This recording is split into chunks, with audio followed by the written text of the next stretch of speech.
के स्टॉक के बारे में देखिए एनएचपीसी को लेकर अभी के टाइम बड़ी गुड न्यूज़ देखने को मिल रही है। इसके बावजूद अगर देखोगे तो शेयर के अंदर हमें गिरावट है, यानी कि 90 रुपये पे अभी के टाइम दोस्तों आ चुका है।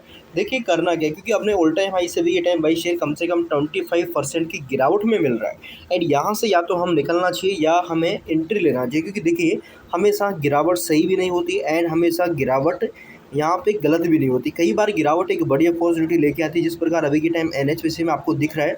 रियलिटी में चीज़ें ऐसी नहीं है। अभी के टाइम ब्रोकरेज की तरफ से स्टॉक को लेकर बड़े टारगेट दिए, हम बोल रहे हैं कि ये भाई 150 जाएगा, बट भाई 176 रुपये के बड़े टारगेट आए। यहाँ पे बोला जा रहा है कि शेयर जल्दी ही ब्रेकआउट दे सकता है। यानी कि देखिए एक बड़ी अपडेट है स्टॉक की कैपेसिटी एंड स्टॉक के फ्यूचर को लेकर कि कंपनी क्या कर सकती है। जिस प्रकार गवर्नमेंट रिन्यूएबल एनर्जी पर पूरा फोकस कर रही है, हाइड्रो पावर में एकमात्र ये कंपनी जो कि इतनी कैपेसिटी रखती है, 7 गीगावाट की कंपनी की भाई बहुत बड़ी कैपेसिटी है यहाँ पे। अगर हम बात करें आज की दोस्तों तो 1% की गिरावट है। एंड देखिए Q2 के रिजल्ट भी हमें जल्दी दिख जाएंगे। रिजल्ट से पहले दोस्तों जो शेयर होल्डिंग पैटर्न का डाटा आता है वो अभी तक नहीं आया। वो डाटा हमारे लिए मोस्ट इंपॉर्टेंट है, क्योंकि हमने पिछले क्वार्टर में देखा था Q1 में कि एएफआई ने दोस्तों अपनी होल्डिंग बढ़ाई थी। एएफआई ने कम से कम यहाँ पे 2-2.5% माल खरीदा था। तो इस क्वार्टर में देखते हैं क्या एएफआई फिर से होल्डिंग बढ़ाता है या निकलता है, क्या व्यू दिखेगा। जैसा कि आज अगर आप देखोगे 91.84 पैसे का स्टॉक का इंट्राडे हाई था एंड 89.74 स्टॉक का इंट्राडे लो था। बात करें वॉल्यूम की तो वॉल्यूम अभी के टाइम बिल्कुल डाउन है, यानी कि बिना वॉल्यूम के गिरावट आ रही है। बहुत ही बढ़िया अपॉर्चुनिटी है, ऐसी अपॉर्चुनिटी बाद में नहीं मिलेगी। तो मेरे अकॉर्डिंग आपको इस स्टॉक में अभी के टाइम मौका देखना चाहिए। एंड 121 करोड़ की आज की टोटल वॉल्यूम रही है। 52% स्टॉक की ज़बरदस्त डिलीवरी है अभी के टाइम एंड 17,000 शेयर में बाइंग ऑर्डर में देखने को मिल रहा है। बात करूँ मैं पी की तो भाई पी अभी के टाइम 22 के नीचे आ चुका है। जो स्टॉक का यहाँ पे जो इंडस्ट्री पी है भाई वही 28 का, यानी कि अगर हम देखें तो इंडस्ट्री पी से भी सस्ता स्टॉक अभी के टाइम हमें मिल रहा है, यानी कि अपनी वैल्यू से भी नीचे शेयर आ चुका है। देखिए आज इंट्राडे में अगर आप देखोगे सुबह से शेयर ने थोड़ा सा ऊपर गया, उसके बाद कंटिन्यू शेयर ने डाउनफॉल दिखाया। फिर यहाँ पे आप देख लो बहुत ज़्यादा वॉल्टिलिटी रही, यानी कि फ्लैट कारोबार था। बट बीच बीच में जिस प्रकार यहाँ पे बड़ी वॉल्यूम आई, यानी कि ब्लक में शेयर खरीदे गए, तो उसकी वजह से शेयर में उठता हुआ देखने को मिला। देखिए क्या होता है, मान के चलो यहाँ पे एक मतलब 10 लाख की शेयरिंग है। अब जैसे ही यहाँ पे 10 लाख की बाइंग आ जाएगी तो शेयर एक झटके में ऊपर चला जाएगा। बट जैसे ही उसको 10 लाख शेयर डिलीवर हो जाएंगे, शेयर फिर से नॉर्मल हो जाएगा।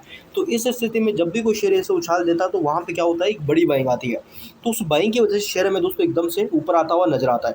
देखो रिजल्ट को लेकर अभी के टाइम कंपनी ने कोई अपडेट नहीं दिया, यानी कि Q2 का रिजल्ट कब आएगा, शेयर होल्डिंग पैटर्न कब आएंगे। तो शेयर होल्डिंग पैटर्न तो जल्दी आ जाएंगे, बट रिजल्ट का लेकर कोई डेट कंपनी ने फिक्स नहीं करी है। अब मैं बात करता हूँ अपडेट के बारे में। देखिए दोस्तों एनएचपीसी शेयर प्राइस है, देखिए यहाँ पे एनएचपीसी शेयर ब्रेकआउट देगा एंड मल्टीबैग रिटर्न मिलेगा। यहाँ पे कमाई का मौका है ना चुके। यहाँ पे देखिए एक बड़ा अपडेट आज हमें देखने को मिल रहा है ब्रोकरेज की तरफ से। एंड यहाँ पे आप देखिए केंद्र सरकार रिन्यूएबल एनर्जी क्षमता के विस्तार के लिए विशेष रणनीति बना रही है। इस क्षेत्र में जल विद्युत उत्पादन के लिए प्रमुख प्रयास चल रहा है, यानी कि जो एनएचपीसी है जल विद्युत में भाई सबसे आगे 7 गीगावाट की बड़ी कैपेसिटी रखती है। एनएचपीसी इस क्षेत्र में काम करने वाली पीएसयू एकमात्र कंपनी है। एनएचपीसी लिमिटेड कंपनी की जो यहाँ पे पन बिजली क्षमता भाई 7 गीगावाट की है। ये क्षमता देश की कुल जल विद्युत क्षमता का 15% है, यानी कि अगर हम देखें ना भाई देश के अंदर टोटली जो क्षमता है यहाँ पे उसमें से 15% जो हिस्सा है वो आपकी एनएचपीसी यहाँ पे रखती है। यानी कि एनएचपीसी का बहुत ही बड़ा हिस्सा है दोस्तों बिजली जो यहाँ पे प्रोवाइड के अंदर। देखिए ये स्टॉक मल्टीबैग रिटर्न दे सकता है। ब्रोकरेज फर्म कंपनी पर बुलिश है, क्योंकि एनएचपीसी लिमिटेड कंपनी के पास बड़ी यहाँ पे जो पन बिजली क्षमता है। एक्सपर्ट ने अनुमान लगाया है कि एनएचपीसी कंपनी का स्टॉक मल्टीबैग रिटर्न दे सकता है। सोमवार देखोगे कल भी स्टॉक के अंदर वॉल्टिलिटी थी, आज मंगलवार को भी आप देख लो शेयर के अंदर में 1% की गिरावट के साथ 90 पे इस आसपास शेयर ने क्लोजिंग करी, यानी कि शॉर्ट टर्म बेसिस वॉल्टिलिटी ऊपर नीचे होता रहेगा। बट हम बात कर रहे हैं यहाँ पे आने वाले टाइम में शेयर कहाँ जाएगा। देखिए एनएचपीसी की क्षमता 3 गुना बढ़ जाएगी। देखिए वेंचुरा सिक्योरिटीज फर्म ने एनएचपीसी लिमिटेड की कंपनियों मतलब यहाँ पे कंपनी शेयरों पर एक विस्तृत रिपोर्ट जारी की है। रिपोर्ट में एनएचपीसी लिमिटेड कंपनी की क्षमताओं के बारे में विस्तृत जानकारी प्रदान करती है। रिपोर्ट के अनुसार एनएचपीसी लिमिटेड की मौजूदा 7 गीगावाट पन बिजली क्षमता वित्त वर्ष 2028 तक 12 गीगावाट तक भाई पहुँच जाएगी। एंड रिपोर्ट में कहा गया है कि इससे एनएचपीसी लिमिटेड कंपनी के बाजार हिस्सेदारी बढ़कर 15 से 20% हो जाएगी। वर्तमान में अगर देखें एनएचपीसी लिमिटेड वर्तमान में 8.3 गीगावाट क्षमता का सर्वेक्षण कर रहा है। वेंचर सिक्योरिटीज फर्म का एक रिपोर्ट के अनुसार उसे अनुमोदन 7 एनएचपीसी कंपनी की कुल क्षमता 3 गुना बढ़कर 24.6 गीगावाट हो जाएगी। तो आप देख लो भाई आगे कंपनी कहाँ जाएगी। एंड यहाँ से ब्रोकरेज ने टारगेट भी दिया स्टॉक को लेकर। देखिए एनएचपीसी लिमिटेड के लिए यहाँ पे टारगेट प्राइस भी डिसाइड किया है, बाई की रेटिंग यहाँ पे एक्सपर्ट ने दी है। एंड शेयर बाजार एक्सपर्ट से एनएचपीसी के शेयरों को खरीदारी की सलाह दी है। एंड इसके लिए एक्सपर्ट ने ₹176 का टारगेट प्राइस दिया है, टारगेट 24 महीने का दिया गया है। एक्सपर्ट्स ने कहा है कि एनएचपीसी का शेयर मौजूदा स्तर से 95% तक यहाँ पे बढ़ सकता है भाई। तो आप समझ लो क्या हो सकता है यहाँ से। एंड एनएच देखिए स्टॉक ने 2 साल में 140% का तगड़ा रिटर्न दिया है। एंड ₹118 का बाउंड वीक है, वहाँ से भी ये टाइम पिसल के ऑलमोस्ट स्टॉक में यहाँ पे 22 से 25% तक की गिरावट में मिल रहा है। देखो भाई मैं ये की चीज़ कहता हूँ कि हमेशा आगे का सोचो, कंपनी आगे क्या करेगी, कंपनी के प्लान क्या है, वो हमारे लिए इंपॉर्टेंट है। शॉर्ट टर्म में प्राइस ऊपर नीचे होगा, मानता हूँ मैं, आपने 110 पे भी खरीदा होगा, बट अभी के टाइम है एवरेज का टाइम। हमें ये देखना है कि कंपनी आगे क्या करेगी। एंड ब्रोकरेज अगर बुलिश है तो ये चीज़ें एफआईडीआई को भी दिख रही है। तो डेफिनेटली इस क्वार्टर में अगर एफआई की अगर होल्डिंग बढ़ती है तो मैं कह रहा हूँ ये शेयर अब कुछ दिनों में ही रॉकेट बन सकता है।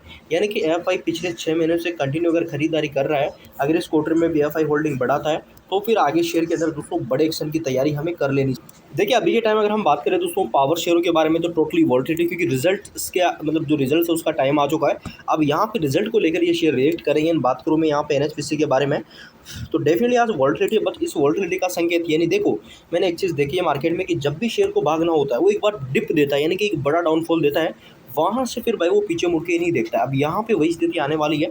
40 मतलब 36 का भी ये टाइम स्टॉक का जो आरएसआई है वो चल रहा है। एंड अपने जो 93 का सपोर्ट है उसके नीचे है। तो अभी के टाइम अगर बताऊँ मैं कि कौन सा एक इंपॉर्टेंट लेवल है उसके नीचे जाने के चांस नहीं है। तो इजीली अगर हम देखें दोस्तों तो इंपॉर्टेंट सपोर्ट स्टॉक है यहाँ पे ₹87 का, यानी कि 87 के पहले से रिवर्सल का फुल चांस है कि शेयर अब रिवर्सल कर जाए। एंड यहाँ पे देखिए टिका हुआ था शेयर यहाँ पे, बट ये अचानक से थोड़ा सा डिप आना एक बड़ा संकेत है कि अब कुछ बड़ा हो सकता है। वॉल्यूम इतनी नहीं है एंड बाइंग अच्छी खासी आ रही है, 55-54% की डिलीवरी बहुत ही बड़ा संकेत है। यानी कि इस गिरावट में दबा के माल उठाया जा रहा है। रिटेल टोटली बेच रहा है क्योंकि रिटेल को पता नहीं आगे क्या होगा। तो जल्दबाजी नहीं करना है, यहाँ पे Q2 के लिए वेट करना। हर एक अपडेट हम आपको यहाँ पे प्रोवाइड करवा रहे हैं। तो चैनल को सब्सक्राइब करना मत भूलेगा एंड बेल आइकन को डेफिनेटली हिट कर लो ताकि कंटिन्यू अपडेट्स आपको मिल